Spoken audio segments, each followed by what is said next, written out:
ഞാൻ 1980s കുട്ടിയാണ്.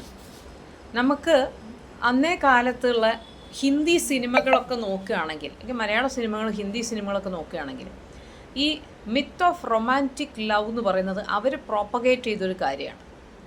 ഈ റൊമാൻറ്റിക് മൂവീസ് മുഴുവൻ കാണിച്ചിരിക്കുന്നത് സത്യമായ ഒരു ഡെപ്പിക്ഷൻ ഓഫ് ലവ് അല്ല. ഇന്നും ഞാൻ പറയുന്നു, if it is exclusive, that is not love.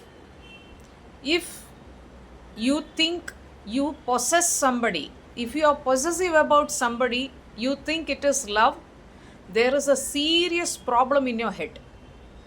Possessiveness love അല്ല. ലവ് എന്ന് പറയുന്നത് ഒരു ഫ്രീ ഫ്ലോയിങ് എനർജിയാണ്. ലവിൻ്റെ കൂടെ ഉണ്ടാവേണ്ട പ്രധാന ഘടകം ഫ്രീഡം എന്നുള്ള കാര്യമാണ്. ലവിനെ നിങ്ങൾ അടക്കി പിടിച്ച് നിർത്താൻ നോക്കിയാൽ അത് it is only A transaction, A bargain. അത് മാത്രമാണ്. സ്നേഹം എന്ന് പറയുന്നത്, സ്നേഹം എന്ന് പറയുന്നത് ഒരു വ്യക്തിയോട് മാത്രം തോന്നുന്നുണ്ടെങ്കിൽ ഉറപ്പിച്ചോളൂ, it is only a business transaction. How will it benefit me എന്ന് ആലോചിക്കുന്ന കൊണ്ടാണ് നിങ്ങൾ ആ ഒരൊറ്റൊരു വ്യക്തിയെ തന്നെ നിങ്ങൾ പ്രണയിക്കുകയും ആ വ്യക്തിയെ എങ്ങനെ സ്വന്തമാക്കാം എന്ന് ശ്രമിക്കുകയും. വേറാസ് നിങ്ങളാരും മനസ്സിലാക്കാത്തൊരു കാര്യം, നിങ്ങൾ സ്വന്തമാക്കുന്നത് ആ വ്യക്തിയെയല്ല, അയാളുടെ ശരീരത്തെയാണ്. അത് പെണ്ണോ ആണോ ആയിക്കൊള്ളട്ടെ, അയാളുടെ ശരീരത്തെയാണ് നിങ്ങൾ സ്വന്തമാക്കുന്നത്. അയാളുടെ മനസ്സിൻ്റെ ഏറ്റവും അടിത്തട്ടിൽ ഉണ്ടാവുന്നെന്ന് വരുന്നൊരു സ്നേഹം എന്ന് പറയുന്ന ഘടകത്തെ അല്ല നിങ്ങൾ സ്വന്തമാക്കുന്നത്. Love is all inclusive. ഇതേ ആൾക്കാരെടുത്ത് ഒന്നിൽ കൂടുതൽ വ്യക്തികളുമായി നിങ്ങൾക്ക് പ്രണയമുണ്ട് എങ്കിൽ that means you are going on the right track. Because love is mutually inclusive.